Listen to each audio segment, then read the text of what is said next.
Hello guys and welcome back to best car picks. നമ്മൾ കുറച്ച് കാലമായിട്ട് ടെസ്റ്റിങ്ങിൽ കണ്ടുകൊണ്ടിരുന്ന ഒരു വാഹനമാണ് മഹീന്ദ്രയുടെ 300 ഫേസ് ലിഫ്റ്റ്. പക്ഷേ അത് ഇറങ്ങുന്നതിന് തൊട്ട് മുമ്പായിട്ടൊക്കെ ഒരു പേര് മാറ്റി. അത് നമ്മൾ അറിഞ്ഞാണ്. ഈ വാഹനത്തിൻ്റെ പുതിയ പേര് 3XO എന്നാണ്. പക്ഷേ എന്തായാലും സംഭവം ബേസിക്കലി 300 ഫേസ് ലിഫ്റ്റ് തന്നെയാണ്. ഇനി ആദ്യം തന്നെ നമുക്ക് ഇതിൻ്റെ ഡിസൈനിലേക്ക് വരാം. സോ 300 വെച്ച് കമ്പയർ ചെയ്യുകയാണെങ്കിൽ അത്യാവശ്യം നല്ല രീതിയിൽ തന്നെ ഈ വാഹനത്തിൽ ഡിസൈൻ ചേഞ്ച് വന്നിട്ടുണ്ട്, പ്രത്യേകിച്ച് ഫ്രണ്ട് പ്രൊഫൈലിൽ. ഇതിൻ്റെ ആദ്യത്തെ ഡിഫറൻസ് എടുക്കുകയാണെങ്കിൽ അത് ഹെഡ് ലാംപ്സിൽ തന്നെയാണ്. നേരത്തെ നമുക്ക് ഹൊറിസോണ്ടലായിട്ടാണ് ഹെഡ് ലാംപ്സ് വന്നതെങ്കിൽ ഇപ്പോൾ വെർട്ടിക്കൽ സ്റ്റൈലിലാണ് ഇതിൻ്റെ ഹെഡ് ലാംപ്സ് വന്നിരിക്കുന്നത്. ഏറ്റവും എൻഡിലത്തെ പോർഷനിലാണ് നമുക്ക് മെയിൻ ആയിട്ടുള്ള ഹെഡ് ലാംപ്സിൻ്റെ പോർഷൻ വരുന്നത്, അതായത് ടോപ്പിലായിട്ട്. ആൻഡ് മൊത്തത്തിലൊരു സി ഷേപ്പ് പോലത്തെ DRLസിൻ്റെ ഒരു ഡിസൈൻ വന്നിട്ടുണ്ട്. അതിൻ്റെ താഴത്തായിട്ട് ഫോഗ് ലാംപ്സ് പോലത്തെ ഒരു സെറ്റപ്പാണ് അവർ കൊടുത്തിരിക്കുന്നത്. പക്ഷേ എനിക്കെന്തോ ഇതിൻ്റെ ഹെഡ് ലാംപ്സിൻ്റെ അറയുടെ ഡിസൈൻ അത്രയ്ക്ക് ഇഷ്ടപ്പെട്ടില്ല. കുറച്ച് ഭയങ്കര ഇപ്പോഴത്തെ കാലത്തൊക്കെ സ്ലീക്ക് ആയിട്ടുള്ള ഹെഡ് ലാംപ്സാണ് നമ്മൾ കാണുന്നത്. പക്ഷേ ഇത് ഭയങ്കര വലിയ ഹെഡ് ലാംപ്സ് പോലെ എനിക്ക് തോന്നി. അതുമാത്രമല്ല, ആ ഹെഡ് ലാംപ്സിൻ്റെ സൈഡിൽ, അപ്പോൾ അതായത് ഗ്രില്ലിൻ്റെ ഏറ്റവും ലെഫ്റ്റ് സൈഡ് നമ്മൾ നോക്കുകയാണെങ്കിൽ അവിടെ കുറച്ച് സ്പേസ് പോലെ കാണാൻ പറ്റും. അത് നേരത്തെ മോഡലിൽ ഉണ്ടായിരുന്ന ഹെഡ്ലൈറ്റ്സ് അവിടെയായിരുന്നു. അത് പക്ഷേ ഇപ്രാവശ്യം അവർ ബ്ലാക്ക് പോർഷൻ വെച്ചൊക്കെ കവർ ചെയ്തെന്തോ അവിടെ ഒന്നും ഇല്ലാത്ത പോലെ ആക്കി കളഞ്ഞു. അതായത് മൊത്തത്തിൽ നോക്കുമ്പോൾ എനിക്കെന്തോ എവിടേക്കോ ഒരു ചെറിയൊരു ഡിസ്പ്രപ്പോർഷനേറ്റ് ഫീലാണ് തോന്നിയത്. പിന്നെ ഗ്രില്ലൊക്കെ സെയിം മഹീന്ദ്രയുടെ ടിപ്പിക്കൽ സാധനം തന്നെയാണ്. പുതിയ ലോഗോ അവർ കൊടുത്തിട്ടുണ്ട്. പിന്നെ പഴയ മോഡൽ വെച്ച് കമ്പയർ ചെയ്യുമ്പോൾ തീർച്ചയായും ഇതിൻ്റെ ബമ്പറിൻ്റെ ഡിസൈനൊക്കെ മാറിയിട്ടുണ്ട്. താഴെ സിൽവർ സ്കിറ്റ് പ്ലേറ്റ്സ് ഉണ്ട്. ഇനി സൈഡ് പ്രൊഫൈലിലേക്ക് വരികയാണെങ്കിൽ ഇവിടെ ഇതൊരു ഫേസ് ലിഫ്റ്റ് ആയതുകൊണ്ട് നമുക്ക് ഭയങ്കരമായിട്ടുള്ള വ്യത്യാസങ്ങളൊന്നും കാണാൻ പറ്റില്ല. കാരണം ഇതിൻ്റെ ഡോറിൻ്റെ ഡിസൈൻ ആണെങ്കിലും മൊത്തത്തിലുള്ള ഒരു പ്രൊപ്പോർഷൻസ് ആണെങ്കിലും എല്ലാം ഓൾമോസ്റ്റ് സിമിലർ ആണ്. ഡോർ ഹാൻഡിൽസ് സെയിം ആണ്. അപ്പോൾ അങ്ങനെയൊക്കെ ഉണ്ട്. പക്ഷേ വ്യത്യാസം പറയാൻ പറ്റുന്ന അലോയ് വീൽസിൻ്റെ ഡിസൈനിലാണ്. പിന്നെ അവരിതിൻ്റെ ഡി പില്ലറും എ പില്ലറും ഒക്കെ മൊത്തത്തിൽ ബ്ലാക്ക് ആക്കിയിട്ടുണ്ട്. ബി പില്ലർ പിന്നെ ഓൾറെഡി ബ്ലാക്ക് ആയിരുന്നു. ആ ഒരു മാറ്റ് ബ്ലാക്ക് ഫിനിഷ് വരുമല്ലോ, അത് മിക്ക വണ്ടികൾക്കും ഉണ്ട്. ഇതിനകത്ത് പക്ഷേ ഇപ്പം നമ്മുടെ ഒരു സി പില്ലറും കൂടെ ബ്ലാക്ക് ആക്കിയതുകൊണ്ട് വണ്ടി മൊത്തത്തിലൊരു യൂണിഫോം ലുക്ക് വരുന്നുണ്ട്. പിന്നെ ഒബ്വിയസ്ലി ഇതിനകത്ത് ബോഡി ക്ലാഡിങ്ങും സംഭവങ്ങളൊക്കെ വരുന്നുണ്ട്. ഈ വീൽസിൻ്റെ കാര്യത്തിലേക്ക് വരുമ്പം അവിടെ തന്നെ നമുക്കൊരു സ്പെഷ്യാലിറ്റി ആയിട്ട് പറയാൻ പറ്റുന്നത്, ഇതിൻ്റെ അകത്ത് ഇപ്പോൾ ഒരു വീണ്ടും 17 ഇഞ്ച് വീൽസ് കൊടുത്തു എന്നുള്ളതാണ്. 215 ആണ് ക്രോസ് സെക്ഷൻ. അത്യാവശ്യം നല്ല ക്രോസ് സെക്ഷൻ ഉണ്ട്. ഈ സെഗ്മെൻറ്റിൽ പൊതുവേ നമ്മൾ 16 ഇഞ്ച് വീൽസാണ് മിക്ക വണ്ടികളും കണ്ടുവരാറുള്ളത്. XUV 300 പണ്ട് അവർ ലോഞ്ച് ചെയ്ത സമയത്ത് അതിൻ്റെ അകത്ത് 17 ഇഞ്ച് ഉണ്ടായിരുന്നു. പിന്നെ പതുക്കെ കോസ്റ്റ് കട്ടിങ് ഒക്കെ ആയിട്ട് മഹീന്ദ്ര അത് എടുത്ത് കളഞ്ഞിട്ട് 16 ഇഞ്ച് ആക്കി. ഇപ്പോൾ ഈ ഫേസ് ലിഫ്റ്റിൽ അവർ വീണ്ടും 17 ഇഞ്ച് അലോയ്സ് തന്നെ കൊണ്ടുവന്നിട്ടുണ്ട്. ആൻഡ് അതിൻ്റെ ഡിസൈനും കാണാൻ അത്യാവശ്യം രസമുണ്ട്. എനിക്ക് പേഴ്സണലി ഈ അടുത്ത് നമ്മുടെ നെക്സോൺ ഫേസ് ലിഫ്റ്റിൻ്റെ അലോയ്സിൻ്റെ ഡിസൈൻ അത്രയ്ക്ക് ഇഷ്ടപ്പെട്ടില്ലായിരുന്നു. പക്ഷേ ഇതിൻ്റെ ഡിസൈൻ പിന്നെയും വലിയ കുഴപ്പമില്ല. ഇനി ഇതിൻ്റെ റിയർ പ്രൊഫൈലിലേക്ക് വരികയാണെങ്കിൽ നമുക്ക് നേരത്തെ ഉണ്ടായിരുന്ന മോഡലിൻ്റെ ഒരു എവല്യൂഷൻ പോലത്തെ ഡിസൈനാണ്. ഫ്രണ്ടിലത്തെ ഡിസൈൻ ടോട്ടലി നല്ല വ്യത്യാസം തോന്നുമെങ്കിലും ബാക്കിൽ ഏകദേശം അതുപോലെയൊക്കെ തന്നെയാണ്. നേരത്തെ മോഡലിൽ നമുക്ക് കുറച്ച് ബൾക്കി ആയിട്ടുള്ള വലിയ ടെയിൽ ലാംപ്സ് ആയിരുന്നു. ഇപ്പോൾ അത് അവർ കുറച്ചും കൂടി സ്ലീക്ക് ആക്കാൻ നോക്കിയിട്ടുണ്ട്. ആൻഡ് ടെയിൽ ഗേറ്റിലേക്ക് തള്ളി നിൽക്കുന്ന ആ വലിയ എലമെൻ്റ് ഒക്കെ എടുത്ത് കളഞ്ഞു. അതിന് പകരം നമുക്ക് ഒരു എഡ്ജിൽ മാത്രമുള്ള LED ലൈറ്റിംഗ് സെറ്റപ്പ് ആക്കി. പക്ഷേ അതിൻ്റെ റിവേഴ്സ് ലൈറ്റും DRLൊക്കെ ഇപ്പോഴും DRL സൈറ്റ് ഇൻഡിക്കേറ്റേഴ്സ് ഒക്കെ ഇപ്പോഴും ഹാലജൻ ആണ് കേട്ടോ. പിന്നെ കണക്റ്റഡ് ടെയിൽ ലാംപ്സ് വന്നു. അതിപ്പോഴത്തെ ട്രെൻഡ് ആണല്ലോ, മിക്ക വണ്ടികളിലും ഉണ്ട്. അപ്പോൾ അത് ഈ ഒരു വാഹനത്തിലും വന്നിട്ടുണ്ട്. പിന്നെ നമുക്ക് ബാക്കിൽ ഒരു സ്പോയിലർ പോലത്തെ സംഭവമുണ്ട്. പിന്നെ ബാക്കിൽ റിയർ വൈപ്പർ വാഷർ, ഡീഫോഗർ സംഭവങ്ങളൊക്കെ ഉണ്ട്. ആൻഡ് ഇതിൻ്റെയും താഴത്തായിട്ട് നമുക്ക് ഒരു സിൽവർ സ്കിറ്റ് പ്ലേറ്റും പിന്നെ കുറച്ച് സിൽവർ ആക്സൻസ് ഒക്കെ വന്നിട്ടുണ്ട്.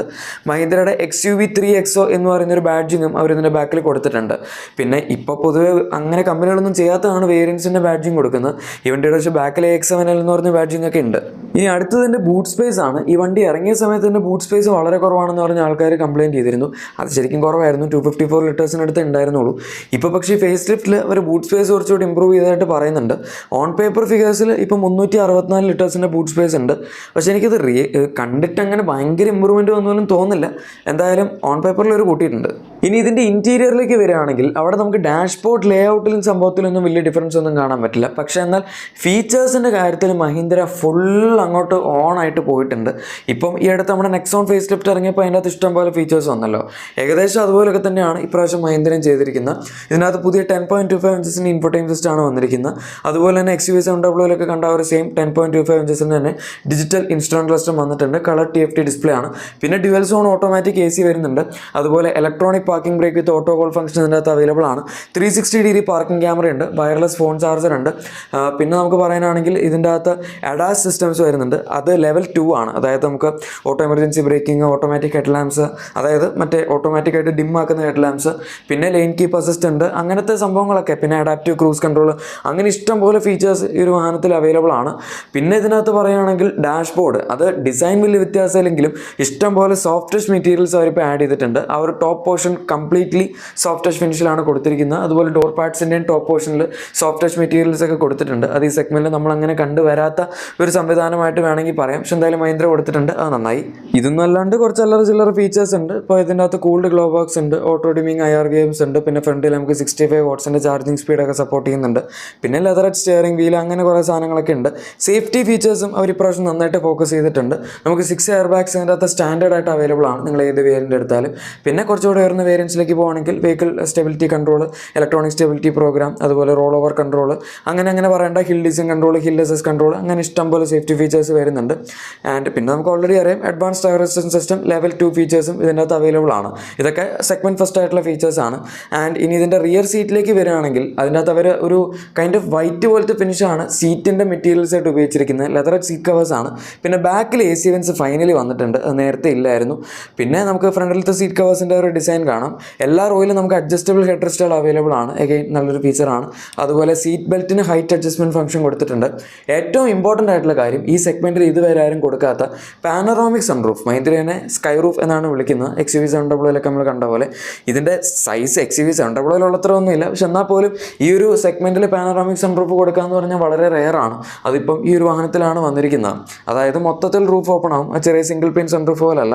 ഇനി അടുത്തത് ഇതിൻ്റെ എഞ്ചിൻ ഓപ്ഷൻസ് ആണ്. നമുക്ക് ഈ വാഹനത്തിൽ 3 എഞ്ചിൻ ഓപ്ഷൻസ് ആണ് വരുന്നത്. ഏറ്റവും ബേസിക് എഞ്ചിൻ എന്ന് പറഞ്ഞാൽ അതും ടർബോ പെട്രോൾ തന്നെയാണ് കേട്ടോ. 1.2 ലിറ്റർ MPFI ടെക്നോളജി വരുന്നത്, അതായത് മൾട്ടി പോയിന്റ് ഫ്യൂൽ ഇഞ്ചക്ഷൻ ആണ്. പക്ഷെ എന്നാൽ പോലും അത്യാവശ്യം നല്ല എഞ്ചിനാണത്. 110 PS പവറും അതുപോലെ 200 Nm ടോർക്കും ഒക്കെ അത് ഓഫർ ചെയ്യുന്നുണ്ട്. സെഗ്മെൻറ്റിൽ അത്യാവശ്യം നല്ലൊരു എഞ്ചിനായിട്ട് നമുക്ക് വേണമെങ്കിൽ പറയാം. പിന്നെ വരുന്നത് 1.2 TGDI പെട്രോൾ എഞ്ചിനാണ്. അത് നല്ല പവറാണ്, 130 bhp പവർ ഉണ്ട്, 230 Nm ടോർക്ക് ഉണ്ട്, 250 Nm ടോർക്ക് വരെ ഓവർ ബൂസ്റ്റ് ഫംഗ്ഷനിൽ നമുക്ക് കിട്ടും. പിന്നെ വരുന്ന ലാസ്റ്റ് ആൻഡ് ഫൈനൽ ഡീസൽ എഞ്ചിനാണ്. നമ്മൾ ഓൾറെഡി കണ്ടിട്ടുള്ള ഡീസൽ എഞ്ചിൻ തന്നെയാണ്. 117 PS പവറും അതുപോലെ 300 Nm ടോർക്കുമാണ് ഇത് ജനറേറ്റ് ചെയ്യുന്നത്. പറഞ്ഞു വരുമ്പം വളരെ നല്ല എഞ്ചിൻ തന്നെയാണ്. പിന്നെ ഇതിൻ്റെ അകത്ത് ഓട്ടോമാറ്റിക്, നമുക്ക് ഇതിൻ്റെ അകത്ത് ഇഷ്ടംപോലെ ട്രാൻസ്മിഷൻ ഓപ്ഷൻസ് ഒക്കെ ഉണ്ട്.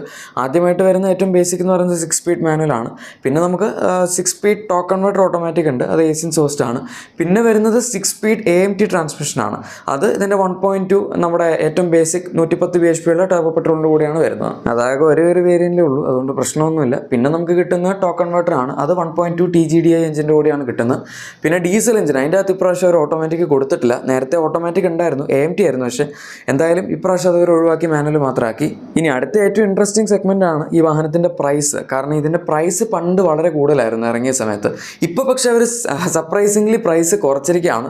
നമുക്ക് ഇതിൻ്റെ അകത്ത് MX സീരീസും AX സീരീസും ഉണ്ട്. XUV700 കണ്ട പോലെ MX സീരീസിൻ്റെ അകത്ത് MX1, MX2, MX2 Pro, MX3, MX3 Pro ഈ 5 വേരിയൻസ് ആണ് വരുന്നത്. AX സീരീസിൽ AX5, AX5L, പിന്നെ AX7, AX7L ഇത്രയും വേരിയൻസ് ആണ് വരുന്നത്. അതിൽ MX സീരീസിൽ നമുക്ക് 1.2 MPFI പെട്രോൾ എഞ്ചിൻ മാത്രമേ കിട്ടുള്ളൂ. അതിൻ്റെ പ്രൈസ് MX1 വേരിയൻറ്റ് സ്റ്റാർട്ട് ചെയ്യുന്നത് 7.49 lakhsലാണ്. പിന്നെ MX2 എന്ന് പറയുന്ന വേരിയൻറ്റ് നമ്മുടെ 1.2 പെട്രോളിൻ്റെ കൂടെ ഇല്ല, അത് ഡീസലിൽ മാത്രമേ ഉള്ളൂ. 9.99 lakhs ഡീസൽ സ്റ്റാർട്ട് ചെയ്യുന്നുണ്ട്.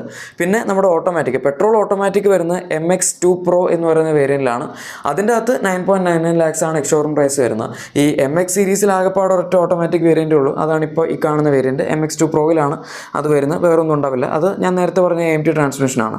ഡീസൽ നമുക്ക് അങ്ങനെ പ്രത്യേകിച്ച് MX AX എന്നൊന്നുമില്ല, എല്ലാ വേരിയൻസിലും കിട്ടുന്നുണ്ട്. മാക്സിമം 14.99 lakhs വരെയാണ് ഡീസൽ AX7Lൻ്റെ പ്രൈസ് പോകുന്നത്.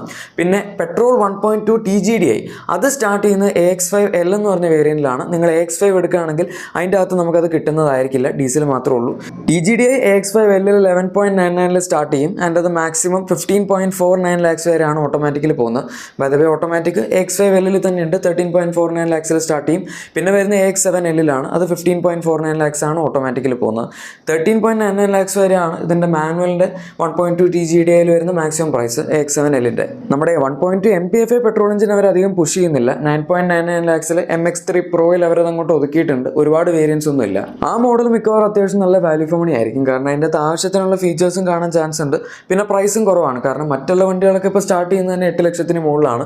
ഈ വണ്ടി പണ്ട് ഇതിൻ്റെ പ്രശ്നം വിലയായിരുന്നെങ്കിൽ ഇപ്പോൾ ഇതിൻ്റെ അഡ്വാൻറ്റേജും വിലയാണ്. ടോപ്പ് എൻഡ് ഓക്കെ, ഞാൻ സമ്മതിച്ചു, മിക്ക വണ്ടികളുടെയും പ്രൈസ് ഏകദേശം ആ ഒരു കാറ്റഗറിയിലാണ് കിടക്കുന്നത്. പക്ഷേ എന്നാൽ ഈ വാഹനത്തിൻ്റെ അകത്തും ഇപ്പം നെക്സോണിലൊക്കെ വരുന്ന പോലെ അത്രയും ഫീച്ചേഴ്സ് ഉണ്ട്. അതുകൊണ്ട് ഇപ്പോഴും ഇതിനെയും കുറ്റം പറയാൻ പറ്റില്ല. പക്ഷെ എന്തായാലും ബേസ് മോഡലിൻ്റെ പ്രൈസിൻ്റെ കാര്യത്തിൽ മഹീന്ദ്ര തീർച്ചയായും നന്നായിട്ട് വർക്ക് ചെയ്തിട്ടുണ്ട് എന്ന് തന്നെ പറയാം. പ്രത്യേകിച്ച് ഇത് മഹീന്ദ്രയുടെ സ്വന്തം വണ്ടിയല്ല, സാങ്യോങ് ടിവോലി എന്ന് പറയുന്ന അവിടെയുള്ള ഒരു സൗത്ത് കൊറിയൻ വണ്ടിയാണ്. അത് അവർ ഇന്ത്യക്ക് വേണ്ടി കുറച്ച് മോഡിഫിക്കേഷൻസ് ഒക്കെ വരുത്തി വിൽക്കുന്നു എന്ന് മാത്രം. ഈ വണ്ടി പക്ഷേ എന്തായാലും മഹീന്ദ്ര തന്നെ വർക്ക് ചെയ്തിട്ടുള്ളതായിരിക്കും. അതിൻ്റെ പ്ലാറ്റ്ഫോം ആണെന്ന് മാത്രമേ ഉണ്ടാവുള്ളൂ. ഇതിൻ്റെ ഫേസ് ലിഫ്റ്റിൻ്റെ ഡിസൈനും R&D R&D ഒക്കെ മിക്കവാറും അവർ തന്നെയായിരിക്കും ചെയ്തിട്ടുണ്ടാവുക. കാരണം ഈ വണ്ടി നമുക്കിപ്പോൾ ഇന്ത്യയിൽ മാത്രമേ ഉള്ളൂ, പുറത്തൊന്നുമില്ല. ഗൈസ്, അപ്പോൾ ഇതാണ് നമ്മുടെ ഏറ്റവും ലേറ്റസ്റ്റ് മഹീന്ദ്ര XUV 3XO. ഈ വാഹനത്തെ പറ്റിയുള്ള നിങ്ങളുടെ അഭിപ്രായം, അതുപോലെ ഇതിൻ്റെ ഡിസൈൻ ഇഷ്ടപ്പെട്ടോ എന്നുള്ള കാര്യങ്ങളൊക്കെ താഴെ കമൻസിൽ പറയാം. വീഡിയോ ഇഷ്ടപ്പെട്ടെങ്കിൽ ലൈക്കും സബ്സ്ക്രൈബും ഷെയറും ഒക്കെ ചെയ്തേക്കാം. നമുക്ക് മറ്റൊരു വീഡിയോയിൽ കാണാം. Thank you for watching my video and good bye.